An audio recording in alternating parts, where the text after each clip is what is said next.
अस्सलाम वालेकुम सर। उम्मीद करता हूँ कि आप लोग सब ठीक ठाक होंगे। आज हम टॉपिक करने वाले हैं जीडीपी के मतलब यानी मुल्क की मायशत के बारे में हम थोड़ा सा ब्रीफली बताएंगे आप लोगों को। देखिए, हमारे पास एक रेशो होती है जिसको हम कहते हैं debt to GDP ratio. Debt to GDP ratio का मतलब क्या होता है? देखिए, जीडीपी का मतलब होता है कि आप कितना कमा रहे हैं। ठीक है जी, सिंपल इसको अपने वर्डों में ये समझो कि आपकी कमाई कितनी है। और डेट का मतलब होता है कर्ज। डेट टू जीडीपी यानी कि आपकी कमाई में से आप कितना कर्ज चुका रहे हैं, उसका जो रेशो है उसको कहते हैं डेट टू जीडीपी रेशो। ठीक है जी। अब किसी भी मुल्क की अगर डेट टू जीडीपी रेशो 60 तक पहुंच जाए तो वो मुल्क को बहुत उसी में माशी हालत तो बहुत ही ख़राब हो जाती है। मतलब कि वो करीब हो जाता है दिवालिया होने के, अगर वो पहुंच जाए 60% तक। सर, अब बात यह है कि कब मुल्क दिवालिया होता है और क्यों होता है। ठीक है जी, हम पढ़ते हैं debt to GDP ratio Pakistan की। Debt to GDP ratio Pakistan के मुतालिक पढ़ते हैं। सर, पाकिस्तान की जो डेट टू जीडीपी रेशो है वो तकरीबन 74% है। कितनी है? 74% है। अब इसका मतलब क्या है? इसका मतलब सिंपल आप लोग यूँ समझ लो, कुछ 74% कहते हैं और कुछ 76% कहते हैं, लेकिन आप 74 या 76 इससे गर्ज नहीं है। आप लोगों ने सिर्फ कंसेप्ट समझना है। ठीक है जी। सर, आप लोग देखें कि अगर पाकिस्तान 100 रुपये कमाता है ना, कितने कमाता है? 100 रुपये। तो सर, इसमें से पाकिस्तान को कितना कर देना पड़ेगा? इसमें से पाकिस्तान को 74 रुपये कर देना पड़ेगा। अब आप खुद सोचें कि आप दिन भर मजदूरी करते हैं, 1000 रुपये कमाते हैं, 1000 में से 740 रुपये के लगभग आप 740 रुपये के लगभग आप क्या कर देते हैं? कर्जा दे देते हैं, क्योंकि आपके ऊपर कर्जा है। तो आप मुझे ये बताएं कि आपके पास पीछे कितने पैसे बचे? 260 रुपये। सर, 260 में आपने पूरा घर चलाना है। बात समझ आई? 260 रुपये जो है आपने उस पर पूरा घर चलाना है।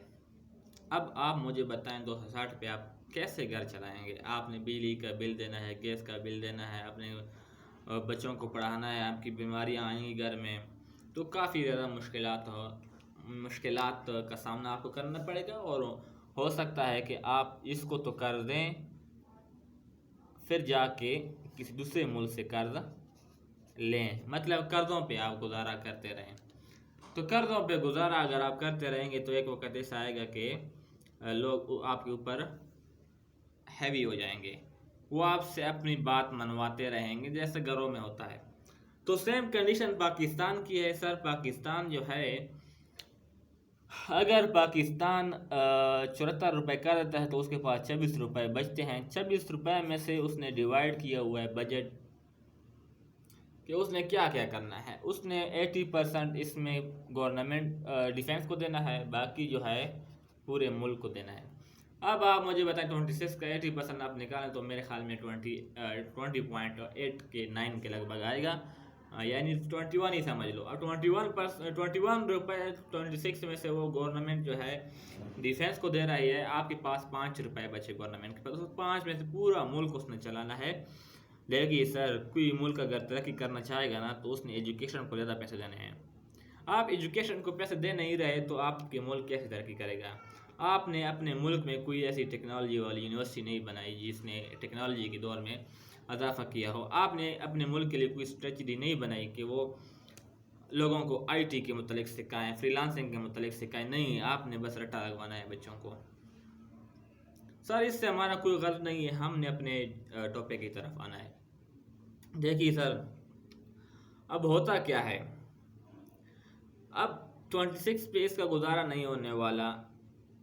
इसने क्या करना है? लोगों से कर्ज लेना है। अब क्या होता है कि लोग तो इसको कर्ज देने वाले नहीं हैं, ये जाएगा आईएमएफ के पास। आईएमएफ क्या करेगा? आईएमएफ इसको कहेगा कि सर, मैं आपको कर्जा जितना आप बोलो मैं दूंगा कर्जा, जितना आप बोलो मैं कर्जा दूंगा।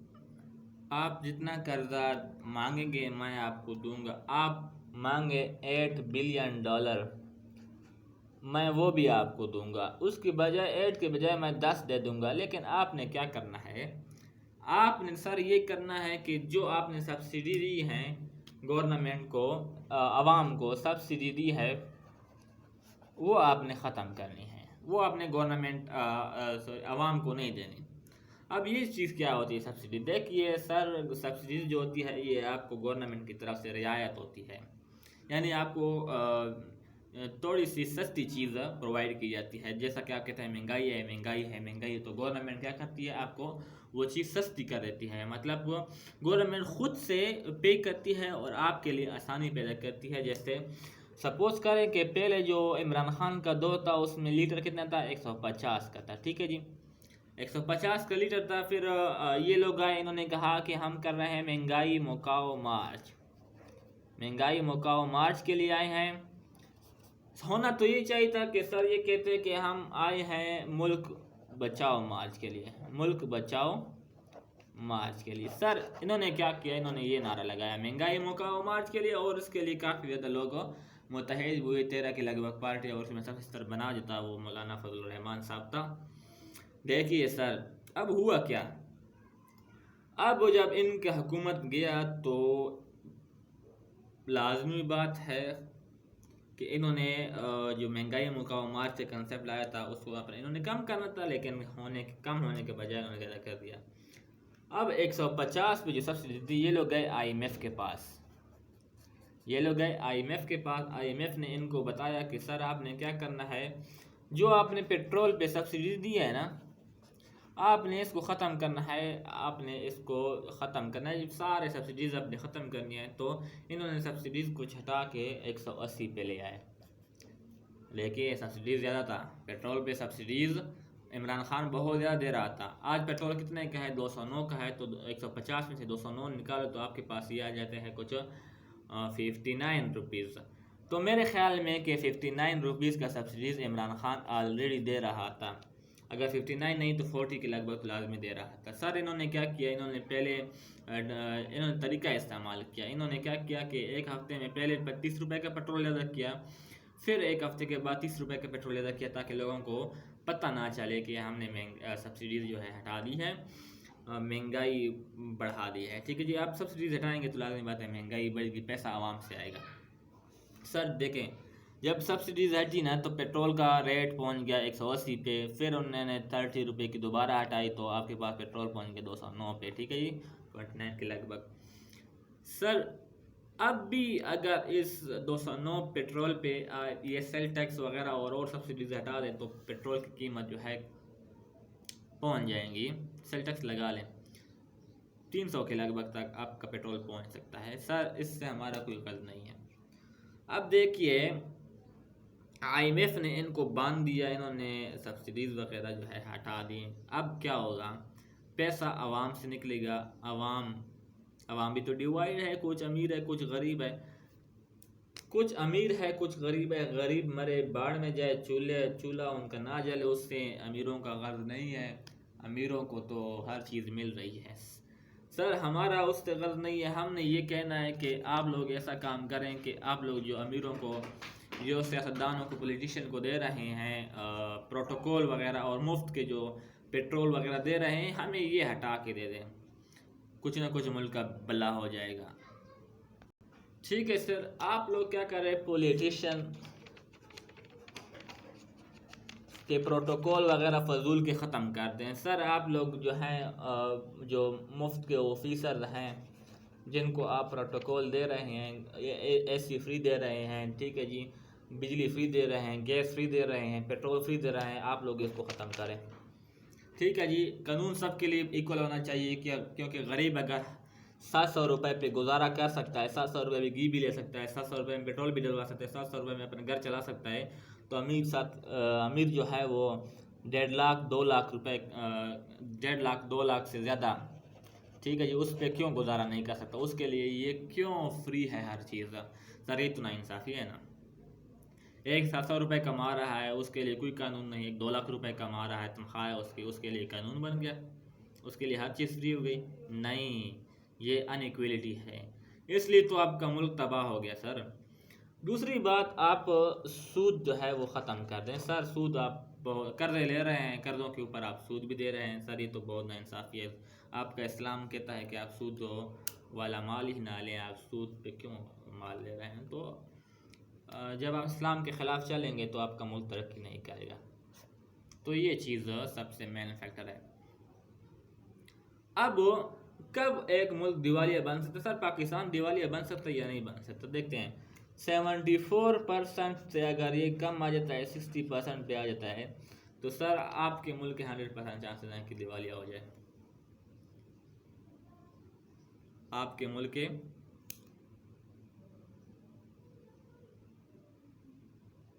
74 से अगर ये मुल्क अगर ये कुछ 96 या 86 या 80 क्रॉस भी कर ले, 80%, तब भी जो है आपका मुल्क दिवालिया हो सकता है। देखिए सर, मैं इसकी रिसेंट आपको एग्जांपल दे देता हूँ किसकी। आप यूँ समझ लें कि मैं आपको एग्जांपल दे रहा हूँ श्रीलंका की। सर श्रीलंका की जो डेब्ट टू जीडीपी रेशो है वो 110% है, 110%, ठीक है जी।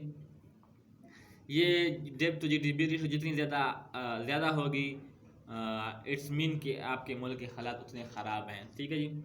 आपके मुल्क के ख़राब हैं बहुत ज़्यादा हालात, अगर ये वैल्यू ज़्यादा आ रही है। सर श्रीलंका अगर 100 रुपये कमाता है ना, अगर श्रीलंका 100 रुपये कमाता है, तब भी उसको 110 रुपये का कर देना पड़ रहा है। अब ये तो बहुत बुरी बात है। बंदा कमाए 100 रुपये और ऊपर से कर्ज 110 रुपये का हो, तो क्या करे बंदा? डकैतियाँ मारे, क्या करे? कहाँ किस जगह से तो पैसे लेके आने हैं ना उसने। तो अगर आप ऐसा करेंगे तो आपके मुल्क में जो है इंतशार फैलेगा सर, क्राइम बहुत बढ़ेगा आपके मुल्क में। आप लोग क्यों नहीं सोच रहे हैं? ठीक है जी। अगर खुदा न खास्ता पाकिस्तान की डेब्ट टू जीडीपी रेशो 86 या 90 तक पहुंच गई, तो चांसेस है कि आपका मुल्क दिवालिया हो सकता है, बशर्त ये कि आपके ओवरसीज़ पाकिस्तानी आपको कुछ ना दें। आप अगर अभी भी स्टे कर रहे हैं तो आप ओवरसीज़ पाकिस्तानियों के बल्ले पे कर रहे हैं। ओवरसीज़ पाकिस्तानियों को अपना हक दीजिए, जितना वो आप लोगों के लिए कुर्बानियाँ दे रहे हैं, आप खुदा के लिए उनको अपना हक दीजिए। आप उनके लिए टिकटें वगैरह कुछ ना कुछ आसान कर दीजिए, क्योंकि वो आपका बुनियादी असासा है। अगर आपके ओवरसीज़ पाकिस्तानी ना रहे तो आपका मुल्क 1 साल के लिए भी नहीं चल सकता। सर अफ़गानिस्तान को देख लें आप। अफ़गानिस्तान में 40 साल से जंगें हैं। कितने साल से? 40 साल से जंगें चल रही हैं। जंगें जो हैं वो आबादी को तबाह करती हैं, ठीक है जी, घरों को तबाह करती हैं। लेकिन आपके मुल्क पे करप्शन है, करप्शन सर नस्लों को तबाह करती है। अपने मुल्क से नस्लों को तबाह होना बचाइए, करप्शन को ख़त्म कीजिएगा। आपके अदालती सिस्टम सही नहीं है सर, क्या कर रहे हो? इस्लाम एक मुल्क है, कहाँ जा रहे हो? सर अफ़गानिस्तान का डॉलर कहाँ पहुँचा और पाकिस्तान में डॉलर कहाँ पहुँचा? देखिए श्रीलंका की अगर हम बात करते हैं तो श्रीलंका में एकदम डॉलर 450 के लगभग पहुँच गया। अब पाकिस्तान में डॉलर कहाँ पर चल रहा है? आई थिंक 205 या 209, I don't remember the exact value, बस इतना ही समझ लो, जितना है 200 के ऊपर है, ठीक है जी। खुदा न खास्ता 350 तक आपका डॉलर पहुंच जाता है तो आपके हालात बहुत बुरे होने वाले हैं। आपके हालात बहुत ही ज़्यादा बुरे होने वाले हैं। सर ख़ुद को संभालो, क्या कर रहे हो तुम लोग? आप क्या कर रहे हैं? आप इंडस्ट्रियल लगाएं सर, मुल्क में इंडस्ट्रियल लगाएं। आप क्या करते हैं? आपके जो सियासतदान है, आपके सियासतदान तबका क्या करता है? सर आपका जितना भी सियासतदान तबका है, शहबाज हो गया, नवाज हो गया, इमरान हो गया, आप सारे एक साथ हो जाएं और मुल्क का कर्जा क्यों नहीं उतारते? मुल्क पे आप लोग हुक्मरानी कर रहे हैं, आप लोग इकट्ठे हो जाएं, जो कर्जे लिए हैं और उनको एक साथ अदा कर दें। सर आप कर्ज तो दूर की बात, कर्जे आप अदा ना ही करें क्योंकि आपने करने नहीं है। सर आप ऐसा करें कि अपना कारोबार पाकिस्तान ट्रांसफ़र कर दें। अपना कारोबार पाकिस्तान में क्यों नहीं बनाते? इक़्तिदार के लिए यहाँ आ जाते हैं और कारोबार के लिए बाहर जाते हैं। क्यों भाई? पूछने वाला कोई नहीं है। कारोबार पाकिस्तान में क्यों नहीं दे रहे? बनाओ पाकिस्तान में कारोबार, अपने मुल्क को फ़ायदा दो, अपने मुल्क को फ़ायदा दो। नहीं, आपने क्या करना है, आपने बाहर मुल्क में क्या करना है, कारोबार खोलना है और उन्हीं को फ़ायदा देना है। सर तो फिर आप यहाँ घास चरने आए हैं, यहाँ इक़्तिदार लेने क्यों आए हैं? ऊपर से आप बात करते हैं मैं कपड़े बेच दूंगा। कपड़े ना बेचें, आपके भाइयों के जितने भी कारोबार हैं वो पाकिस्तान में बनाएं। यहाँ पर सर क्या होता है कि लोग जब करप्शन करते हैं, पैसा कमाते हैं, खूब निचोड़ते हैं और चले जाते हैं बाहर, उसके बाद कोई पूछने वाला नहीं होता। लेकिन सबसे ज़्यादा मैं जुर्मदार किसको समझता हूँ? सबसे ज़्यादा सर मैं जुर्मदार अपनी बोली आवाम को समझता हूँ। आप क्या करें सर, आप चेहरों को मत बदलें, आप निज़ाम बदलें। जब तक आप ये निज़ाम नहीं बदलेंगे सर, आप कामयाब नहीं होने वाले। आप तुर्की की हालिया और पिछला हालत देख लीजिएगा। तुर्की पे आप से भी ज़्यादा कर रहा था, लेकिन उन्होंने झुका दिया। उनके अवाम में शऊर आ गया था। सर आप भी अपने अवाम में शऊर लाएं। कोई ऐसा लीडर पैदा करे जो आपके अवाम में शऊर ला के आए, वरना सर पाकिस्तान के हालात बहुत ज़्यादा ख़राब होने वाले हैं। ये थी सर आपके मुल्क के लिए कुछ जो बातें थी जो आप लोग समझ रहे हैं या नहीं भी समझ रहे, लेकिन आपको समझना चाहिए इसको। फेसबुक पे उल्टा बैठ के तंज करने से कि महंगाई होगी वगैरह वगैरह, इससे कुछ नहीं होगा। जो अपना हक है, जिस तरह आप अदा कर सकते हो अपने मुल्क के लिए, उस तरह हक अदा करो, तभी आपका मुल्क तरक्की करेगा। अदरवाइज़ आपका मुल्क दिवालिया हो सकता है। 74% आपका डेट टू GDP रेशो आ गया तो ये मज़ीद भी बढ़ सकता है। ऐसा ना हो कि आप दिवालिया बन जाएं, बैंकरप्ट हो जाएं। ठीक है जी, तो तब आपके लिए बहुत ज़्यादा शर्मिंदगी का बायस होगा। एक न्यूक्लियर पावर अगर बैंकरप्ट होगा तो क्या होगा? न्यूक्लियर पावर की ताकत आपसे छीन ली जाएगी। सारे ये यूरोप ममालिक आपके पास इकट्ठे हो जाएंगे और आपको कहेंगे कि सर कर्ज उतारो। कर्ज तब उतारो जब आप न्यूक्लियर पावर, आपके एटम बम जो हैं वो हमें दे दें, तब आपके पास एक रास्ता होगा। आप आगे तो दिखा नहीं पाओगे क्योंकि आपके हाथ पांव पहले भी बंदी हुए हैं, तब आपको ये देना पड़ेगा। सर वो आपको हर तरह से नाकाम बनाने की कोशिश कर रहे हैं। वो आपको महंगाई में आपके अवाम में इंतशार पिला रहे हैं। आपके तलीमी निज़ाम में आपसे बजट कम करवा रहे हैं। हर तरह से उन्होंने प्लानिंग बनाई हुई है। सर आप क्या कर रहे हैं? कुछ भी नहीं, बस उनके हाँ में हाँ मिला रहे हैं। ऐसा नहीं चलने वाला ये मुल्क।